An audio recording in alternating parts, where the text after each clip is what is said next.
En principio no tenía pensado grabar este vídeo, sobre todo porque es un tema polémico y en el contexto actual de la pandemia la gente se pelea mucho por la disyuntiva entre la libertad y la seguridad, pero me llegó un clip de la secretaria de prensa de la Casa Blanca en el cual, bueno, mejor vamos a verlo. Couple of the steps that we have, that could be constructive for the public health of the country are providing for Facebook or other platforms to measure and publicly share the impact of misinformation on their platform, to create robust enforcement strategies that bridge their properties and provide transparency about rules. You shouldn't be banned from one platform and not others if you for providing misinformation out there. Bueno, lo primero que me sorprende es la forma tan casual como esta mujer básicamente nos está diciendo que el gobierno norteamericano y las multinacionales, pues las corporaciones millonarias que son Facebook y las diferentes redes sociales, básicamente están coludiéndose para combatir la desinformación. Claro, pero aquí lo que uno tiene que preguntarse es, uno, ¿cómo definimos la desinformación? O sea, por ejemplo, aquí en España, al inicio de la pandemia, habría sido desinformación decir que teníamos que usar mascarilla. Y de hecho en Estados Unidos fue igual. El doctor Fauci, que es básicamente, para efectos de España o del resto del mundo, el ministro de Salud de Estados Unidos, también dijo lo mismo. Deberíamos sacar al ministro de Salud de Estados Unidos de las redes sociales porque se equivocó en ese momento o porque mintió y después admitió que había mentido. Y un buen ejemplo de que esto ya ha sucedido es el hecho de que a Donald Trump le quitaran sus cuentas de Twitter, Instagram y el resto de redes sociales. No voy a entrar aquí en el debate de si estuvo bien lo que hizo o no Trump, creo que eso daría para un video completo, pero lo que sí es cierto es que si al presidente de Estados Unidos se le pueden quitar todas esas cuentas y no pasa nada, entonces ¿qué puede quedar para el resto de nosotros? Entonces este planteamiento que yo hago no es en base a una preocupación futura de algo que pueda o no pasar, es algo que ya está pasando, simplemente que ahora es más preocupante porque no es simplemente las redes sociales actuando de manera unilateral, sino que son incluso coludidas con gobiernos. Y otra cosa que es muy descarada es el tema de que nosotros no sabemos cuál es la verdad. Yo, por ejemplo, en este canal puedo buscar hechos, datos, evidencia para construir una narrativa conforme a una verdad provisional. Pero la idea de que yo por mi cuenta puedo alcanzar la verdad es que eso no es cierto. Sobre todo porque la verdad es algo que está cambiando constantemente y tenemos que estar siempre al día para ver qué es lo que está pasando en ese momento y si lo que era verdad ayer sigue siendo verdad hoy. Y que unos oligarcas, ya de por sí me preocupa el hecho de que unos oligarcas de las redes sociales se crean con el poder y el derecho de censurar la desinformación como si ellos supieran realmente cuál es la verdad de las cosas. Pero que el gobierno norteamericano se coloque con estas corporaciones realmente es que es una cosa preocupante. O sea, claramente es la confirmación de que la libertad de expresión, si no es que está en peligro, es que ella directamente es inexistente. Porque claramente estas plataformas, YouTube, Facebook, Twitter, son la nueva arena pública. Y de paso la tipa no solamente dice eso, sino que también nos dice, ojo, si te sacan de una red social, tenemos que coordinar con el resto de redes sociales para sacarte de todas las redes. O sea, pero es que hay que tener cara para decir esto. Como todo, la libertad de expresión no es algo absoluto. O sea, hay reglas. O sea, yo no puedo difamar a una persona. Yo no puedo acosar a alguien en una red social. O sea, así como en la vida privada general, son cosas que no se deben hacer y que si se hacen, tiene que haber una regulación por parte de la ley para controlar eso.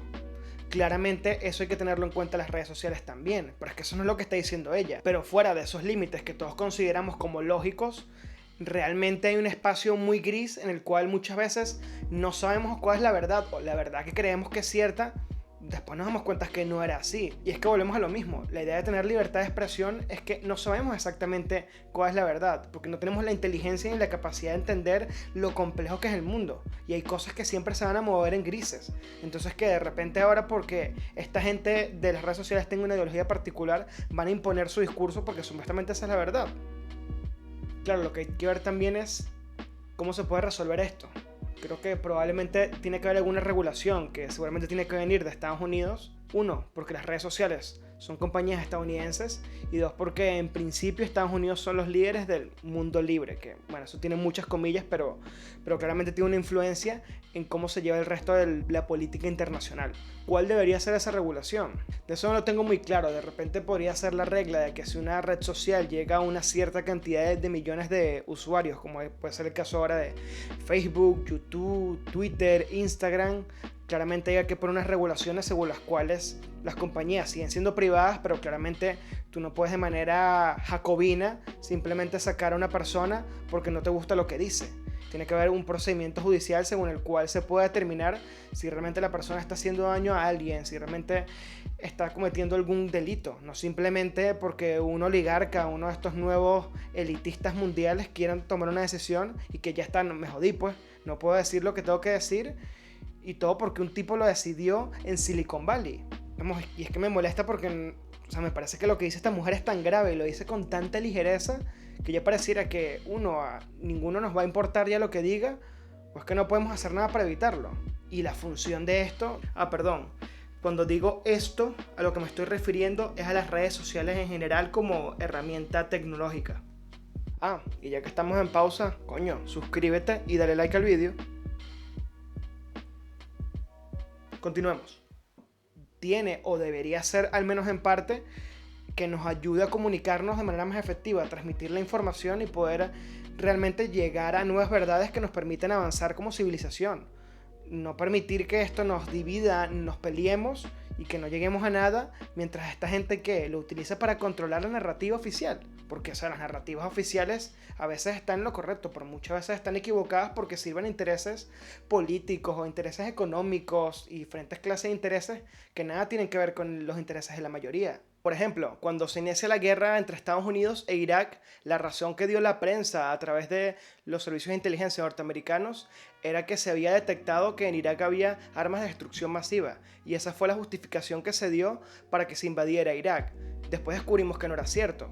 Entonces, si tuviésemos la realidad que tenemos ahorita y que se nos quiere imponer, si lo hubiésemos tenido en esa época, claramente la gente que hubiese dicho no, se equivocan, no hay armas de destrucción masiva en Irak y por eso no deberíamos invadir, le hubiesen dicho que era un conspiranoico, que estaba regando desinformación y que estaba haciéndonos daños a todos porque la seguridad del mundo está en peligro. Y el último punto que diría es que claramente que las narrativas las controlen, o las redes sociales a través de Facebook y todo esto, coludidas con los diferentes gobiernos, es que las narrativas que se salgan de lo oficial, que puedan estar en lo correcto, claramente van a ser censuradas. Y eso, a quien más daño hace son los pensadores libres, que yo no digo que sea uno de esos, pero claramente hay gente en internet que tiene un buen criterio, que hace una buena investigación, que muchas veces está en lo cierto, y esa gente es la que más se le perjudica y es la gente que más necesitamos, porque es la gente que tiene la valentía, que tiene la inteligencia de poder decirnos qué es lo que está pasando, sobre todo en una época donde tanta gente está subordinada a tantos intereses económicos. Y ojo, yo no soy una persona de izquierdas ni mucho menos, pero entiendo que esas clases de cosas son reales. Y ignorarlos y no escuchar las voces más independientes porque queremos creer en las voces supuestamente oficiales, es que no tiene ningún sentido. Y a quien no le preocupe esto porque diga, bueno, pero claro, hay que censurar a la gente que da desinformación y tal, ya, eso lo dices ahorita porque esa información tú consideras, según tu ideología o tu creencia, que no va con lo que a ti te parece correcto. Pero ¿qué pasa si, por ejemplo, eres comunista? Yo no soy comunista, pero si lo fuera y de repente decimos, no, hay que censurar a todas las ideas comunistas porque son ideas que entendemos que llegan a que mueran millones de personas, como pasó en la Unión Soviética, que sería una conclusión en teoría coherente, pero yo no creo que por eso haya que censurar a las ideas comunistas. Simplemente son ideas que están en el sistema y como todos tenemos un mínimo de pensamiento crítico, entenderemos o no si son ideas buenas o ideas malas. Pero eso lo decidiremos nosotros según nuestro propio criterio, no lo que nos digan estos nuevos amos que quieren pensar por nosotros y que creen que si no nos dicen qué pensar, no vamos a saber qué hacer, decir o sentir. Concern, though, I think for a lot of people on Facebook is that now this is Big Brother watching you. They're more concerned about that than people dying across the country because of a pandemic where misinformation is traveling on social media platforms. Bueno, lo que tenemos aquí es la típica apelación a la falsa dicotomía. La dicotomía vendría siendo, en cierto sentido, confía en nosotros, que nosotros nada más vamos a sacar a la gente que realmente dé desinformación, lo cual ya comentamos porque es dudoso, y que si no confías en nosotros es porque tú quieres que la gente se siga muriendo, pues. Y porque necesariamente la única razón por que la gente está muriendo es porque hay desinformación. Como si esa fuera la única razón por la que la gente se muere. Y además, ¿qué estamos diciendo? Estamos diciendo que sí realmente estamos controlando el discurso, pero que debería importarnos más simplemente la seguridad, lo cual es un dilema absurdo en sí mismo, porque siempre va a haber una amenaza en la sociedad. Hoy es la pandemia, pero otro día puede ser terrorismo, otro día puede ser crimen organizado. Y el punto es que si por una amenaza estamos dispuestos a renunciar a nuestra libertad de expresión, entonces claramente estamos perdidos. Porque si renunciamos a eso, le estamos dando el poder al gobierno, y es que ¿quién aquí puede confiar en los políticos?